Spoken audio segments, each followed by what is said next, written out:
नमस्कार, मैं अनिल शर्मा आपका एक बार फिर से स्वागत करता हूं आपके अपने YouTube channel commerce by Pathak sir में। जैसा कि आप जानते हैं, इश्यू ऑफ शेयर्स हमारा करंट चैप्टर चल रहा है।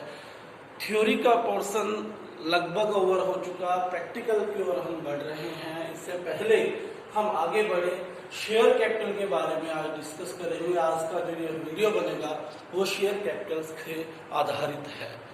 देखिए, हर बिजनेस में कैपिटल का बहुत अहम रोल होता है ना। हम पार्टनरशिप की बात करें, सोल ट्रेडर की बात करें या हिंदू अनडिवाइडेड फैमिली बिजनेस की बात करें, वैसे ही शेयर कैपिटल जो है इम्पोर्टेंट है कंपनी व्यवसाय के लिए। ठीक है, सही माने तो कंपनी का जो फॉर्मेट बना वो कैपिटल के ऊपर ही आधारित है, क्योंकि बिजनेस का जो स्केल है वो बहुत बड़ा होता जा रहा था, लेवल बहुत बड़ा होता जा रहा था।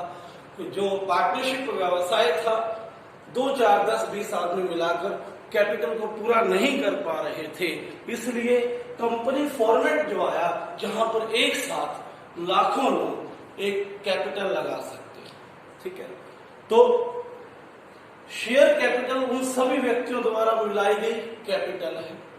कितने टाइप की है, क्या इंपॉर्टेंस है, ये सारी की सारी बातें आज मैं डिस्कस करने वाला हूं। तो शेयर कैपिटल क्या है? Share capital refers to the capital to be invested by the share holders of a company. जो रुपए कंपनी के शेयर होल्डर्स ने कंपनी में इन्वेस्ट कर रखे हैं, लगा रखे हैं, वो क्या है? Share capital. बहुत सिंपल फॉर्मेट है।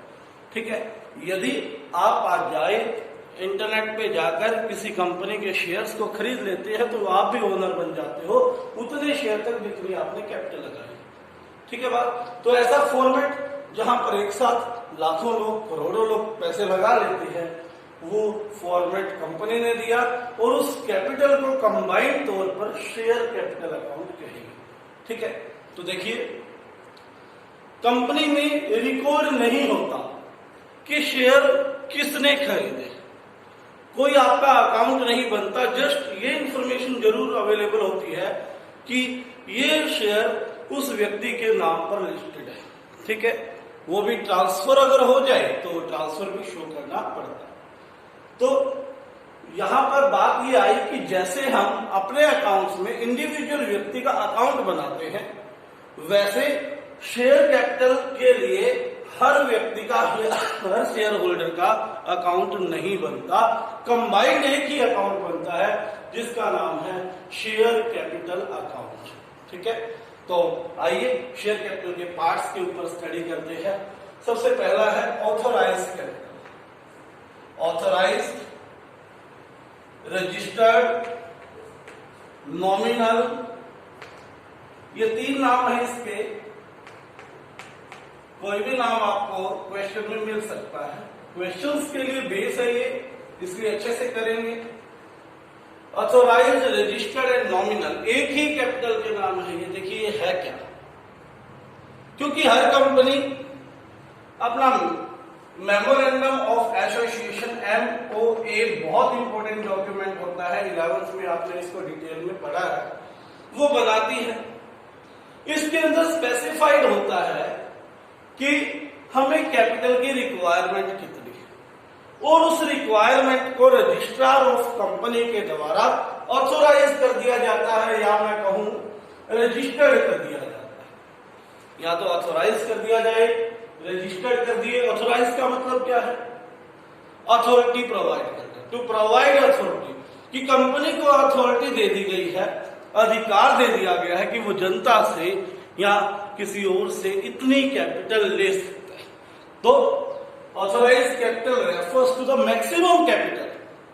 वो मैक्सिमम कैपिटल है which a company can issue, यानी कि अपनी लाइफ टाइम में एक कंपनी जितनी कैपिटल ले सकती है, जितनी कैपिटल मांग सकती है, वो कैपिटल क्या हो जाएगी? नॉमिनल, रजिस्टर्ड या ऑथोराइज्ड कैपिटल। सपोज कीजिए मेमोरेंडम ऑफ एसोसिएशन में 5 लाख रुपए की कैपिटल लिखी, यानी कि एक कंपनी अपनी लाइफ टाइम में 5 लाख रुपए तक ही क्या कर सकती है, जनता से मंगवा सकती है। ठीक है बात। तो अब देखिए आगे क्या है, 5 लाख रुपए की कैपिटल, मैंने कहा कंपनी की जो कैपिटल वो शेयर्स में क्या होती है, डिवाइड होती है। 5 लाख रुपए कैपिटल है, यदि कंपनी ने एक डिनोमिनेशन 10 रुपए की है, यानी कि एक शेयर को 10 रुपए का बनाया है, तो कंपनी के पास क्या है, 50,000 शेयर्स है। तो कंपनी कैसे होगी आपकी, 50,000 shares at the rate 10 each. Authorise capital कितनी हो गई आपकी, 5 लाख शेयर।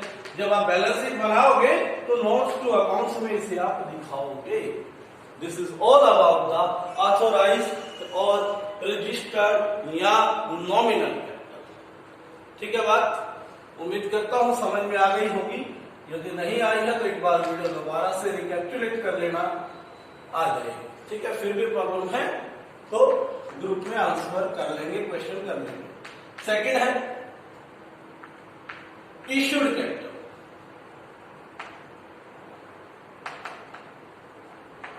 ऑथोराइज कैपिटल के बाद इश्यूड कैपिटल। इश्यूड कैपिटल क्या होती है, देखिए ये वो कैपिटल थे जो मैक्सिमम कैपिटल कंपनी अपनी लाइफ टाइम में एक्वायर कर सकती है, मंगवा सकती है। क्या कोई भी कंपनी ये चाहेगी कि एकदम से सारी के सारी कैपिटल मंगवा ली जाए? ऐसा नहीं होता। कंपनी क्या करती है, अपनी रिक्वायरमेंट के अनुसार, अपनी जरूरत के अनुसार कैपिटल मंगवाती रहती है। उसे 1 लाख की जरूरत है तो वो 10,000 शेयर इश्यू कर दिए, उसे 20,000 की जरूरत है तो 20,000 शेयर इश्यू कर देंगे। ठीक है, तो जितनी जरूरत उतने शेयर्स क्या कर दिए गए, इश्यू कर दिए गए। तो देखिए मान लीजिए कंपनी ने स्टार्टिंग में 20,000 शेयर्स इश्यू किए हैं, यानी कि कंपनी ने पब्लिक को आमंत्रित किया है, इनवाइट किया है कि आइए 20,000 रुपए शेयर में इश्यू कर रही हूं, मेरे शेयर्स खरीद लिए और मेरे कैपिटल आपका पार्ट बन जाइए, यानी कि you can invest in my money. तो इश्यूड कैपिटल क्या हो गई आपकी, 20,000 shares at the rate 10 each, which means 2 lakh. So how will we define issued capital? Issued capital की डेफिनेशन क्या बनेगी? तो ये ऑथोराइज कैपिटल है, यहां से शुरू करेंगे। It is the part of authorize capital, क्योंकि issued capital can never be more than the authorize capital. Issued capital जो है वो ऑथोराइज कैपिटल से ज्यादा नहीं हो सकती। So we will say that it is the part of authorized capital which a company have been invited the public for subscription, यानी कि पब्लिक को जिस पार्ट के लिए कंपनी ने आमंत्रित किया है, इनवाइट किया है खरीदने के लिए, वो पार्ट क्या है, इश्यूड कैपिटल। वो पार्ट क्या है, issued capital. Issued capital refers to the part of authorised capital which have been issued या invited by the company to public is called issued capital. अगली पार्ट की ओर बढ़ते हैं। इश्यूड कैपिटल से सब्सक्राइब कैपिटल। नेक्स्ट है subscribe capital. इसे थोड़ा ऊपर लिख लेंगे ताकि आपको क्लियर दिखाई दे। सब्सक्राइब कैपिटल क्या होता है,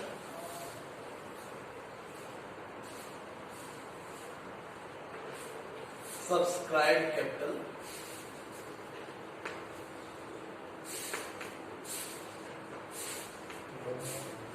सब्सक्राइब कैपिटल का ध्यान दें। अब कंपनी ने इश्यू किया, इनवाइट किया 20,000 शेयर्स के लिए भी मैं 20,000 शेयर्स क्या कर सकता हूं, इश्यू कर, इनवाइट कर।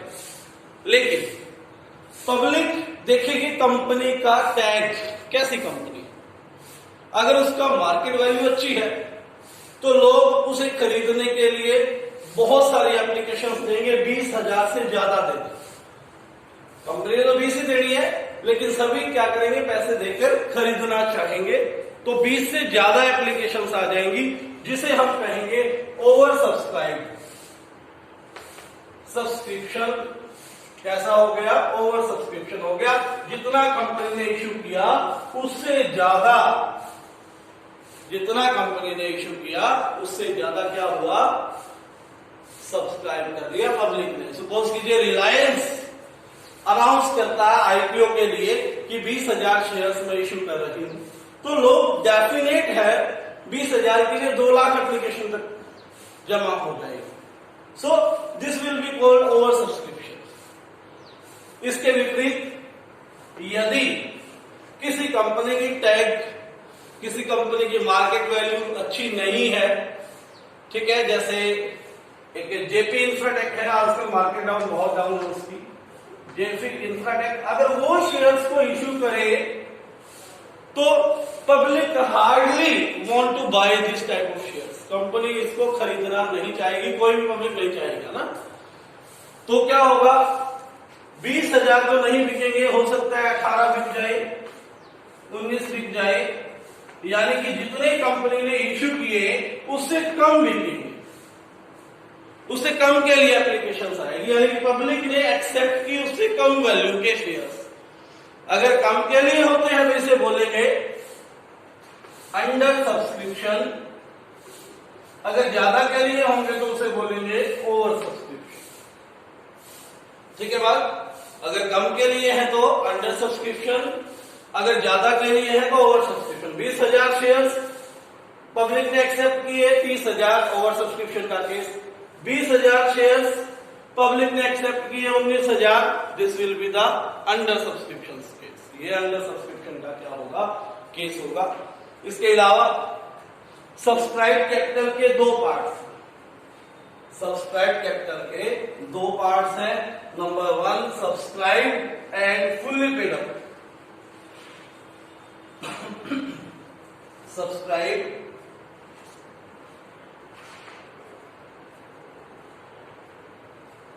And fully paid up.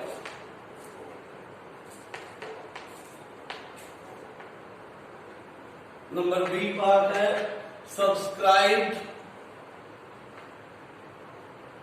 But not fully paid up. इन दोनों पार्ट्स को हम बैलेंस शीट के क्वेश्चंस के द्वारा समझेंगे, ठीक है, यानी कि इनके ऊपर मैं नेक्स्ट वीडियो पे डिस्कस करूंगा। सब्सक्राइब एंड फुल्ली पेड की आपका फर्स्ट इलस्ट्रेशन रहेगा, उसके बाद 2 इलस्ट्रेशन इसी के रहेंगे, next not fully paid up, यानी कि अगली 2 वीडियो इन दोनों टॉपिक्स पे रहेगी। फिलहाल के लिए आपने यही याद रखना है कि सब्सक्राइब कैपिटल 2 तरह की है, subscribe and fully paid, subscribe but not fully paid. आज के लिए इतना ही, धन्यवाद, ठीक है, और अपना काम रेगुलर करते रहिए।